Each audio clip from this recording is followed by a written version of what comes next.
Jiro here for Umbra Games with a review of Assassin's Creed Unity, played on PlayStation 4 for the review, but also available on Xbox One and PC. Unity was the first of the Assassin's Creed series to be made exclusively for the PS4 Xbox One console generation, as Black Flag was released on that generation and the previous. The game was originally released in November of 2014, and I guess I really wasn't in a hurry because Assassin's Creed 4 Black Flag felt like it would have to be the pinnacle of the series.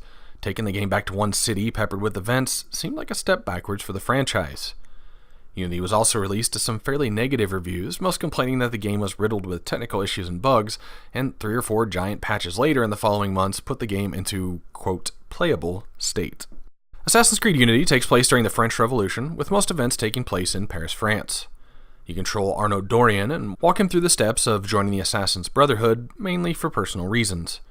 He works with the Brotherhood attempting to unmask the powers behind the French Revolution, which, surprise, is some Templars. Once again, this continues the age-old feud between the two factions as they work against each other to control the world and obtain artifacts of Eden to help them do so. Paris is absolutely beautiful in this game, and from what I understand, done to scale. For once, letting you enter windows and doors of a lot of locations, making the city feel more alive. Of course, enough doors are non-interactive to be frustrating in some missions, especially after watching Elise, a female protagonist, easily kick them down during a cutscene. But the game map itself is pretty sizable and is filled with tons of events. In fact, trying to look at the map without a filter makes it nearly impossible to find anything in particular. As usual, you can find synchronization points, areas high above the city, where you can reveal the map for a region including all of its activities and collectibles. There are Nostradamus puzzles, cockades to collect, crests to find, treasure chests of various locked levels galore, heists, companion missions, Paris stories, co-op mission, Helix Rift, social club contracts, and of course the main campaign missions, which actually are a little more involved this time. On my first main mission assassination, there were people in the room, and I was hanging out not really paying attention to the way I could get assistance with the assassination, kept trying to storm the target directly, before seeing I could take this creative, not-so-obvious path to do my job silently and effectively, adding a level of strategy and planning to a lot of them. As you begin running through Paris, though, you start to see where the game falls down, sometimes literally. A new climbing system has been implemented in Unity's game engine, not only allowing free run by holding R2 and the X button, which allows you to scale nearly anything like previous games, but there's also a controlled descent, holding R2 and using the circle button. While ascending takes you platform by platform, though, descend will take you to the bottom of something the quickest way possible. You can still tap the circle button, though, just to drop ledge by ledge. Movement has just lost its smoothness and control accuracy, though. In previous games, I would have issues once in a while jumping to something I didn't intend, but with Unity, it felt like going where I intended was the exception to the rule. There's awkward mid-air shifts as you press the direction you want to go in a jump. You can stick to cover to hide for kills by pressing X, but that usually just ends in a disaster being spotted as well. Now, you can purchase new abilities and stat bumps for Arno using points received from completing specific activities, including the main missions. The skills include series staples like easily blending into crowds, boosts to health and armor, and a locksmithing skill to help you in the unlocking minigame, which may be one of the worst I've ever seen. Simply hitting the button while a bar bounces up and down as you try to put it into the highlighted selection. Sometimes the response would give me a lag time, making me hit it before, and other times it reacted immediately. You can only hold up to 5 lockpicks at a time standard, and once those 5 are gone, you have to make the trip back to the store to restock. Now, instead of life regenerating this time around, Arno can carry medicine that can be used with a quick press of up on the D-pad, something you'll probably want to get used to, because Assassin's Creed Unity features the series' worst combat yet. When I was asked about it, I often just say it feels like fighting underwater. The game continues to rely on the counterattack feature being your best bet in open combat, and sometimes you'll see a bar turn gold above an enemy's head, signaling they're prepping a swing. But don't count on it. Sometimes it felt like the attack animation would stop you whatever you were doing to counter, but sometimes it didn't feel like it worked at all. Combat engagement is sticky too. You can press X to do a dodge roll type thing, and sometimes they help get you out of combat, but sometimes you just roll around absorbing damage from teleporting swings of enemies.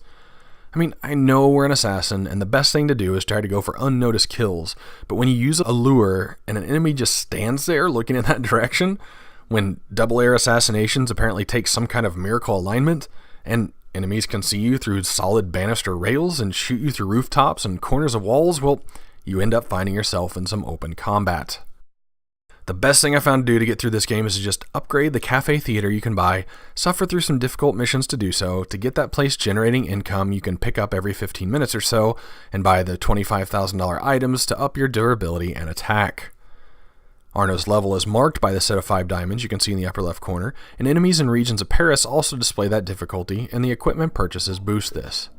As you progress through the game, you'll unlock the usual gadgets, including a pistol, phantom blades that attack silently from the wrist, that also come in a berserk variety, and some smoke and stun bombs. Equipment you can purchase add additional slots to these items in addition to the stat bonuses they provide. Ubisoft still is attempting a meta story, as in the game's narrative sets you up as a player of an abstergo entertainment game, going through memories for the Assassin's Brotherhood, who contact you occasionally between missions, updating you on the situation of the target you're trying to find for them. But as these Assassin's Creed games go on, they're getting continually shallower with the series' overall story, and they either just need to do something with it or just dump it entirely. It's felt like a massive weight around its neck since the events of Assassin's Creed 3. There are so many animation oddities and glitches in this game. I don't expect perfection from a game, especially from one that generates hundreds of entities on screen at once, but I always say if the technology you're using can't support it, then you need to rethink it. Graphical pop-in on the crowds, watching NPCs just pop themselves into cutscenes, run into walls, teleport over objects. It doesn't have to be perfect, but it can't be distracting. Every laugh your player gives while trying to be involved in your plot is definitely a negative. This bleeds over into the AI behavior when a target you're supposed to steal from somehow just glitches and falls into the water. I guess just killing them and teleporting that possession I needed to steal into my inventory. One target I killed was just standing up, not moving, and I couldn't do a thing to her when I got close. I usually try and keep these reviews as objective as possible, with as little a personal opinion as I can, but I admit I focused on the main campaign missions and very little else on my way through Assassin's Creed Unity. When you go out of your way for treasure chests that have $75 in them and your cafe is making $8,000 every 15 minutes, the collectibles lose their shine. There are crowd events where as you're going about your business, a thief will steal or criminals will badger someone, and it keeps track if you stop them by killing or tackling. When you complete 10 of these, I think it was a $1,000 reward maybe? In the Ubisoft way, collectibles are there just for collectibles' sake. It really was sad to see how this game turned out, because with the diversity and quantity of content, including some co-op missions even, the beauty and detail of Paris, our first Assassin and Templar love story, and a few interesting moments in missions and plot, but the combat, the movement, the animation glitches, the collision system, just all completely drag it down, and I couldn't wait for the frustrating ride to be over. Rated as an open-world mission progression adventure game, Assassin's Creed Unity hits a 47 out of 100 on a true 1 to 100 scale, with 50 being an average game. This is Jiro for Umbra Games. Thanks for watching. Trying to stay up with so many series? Subscribe to the Umbra Games channel for notifications of new videos, or follow me on Twitter @Umbra Games.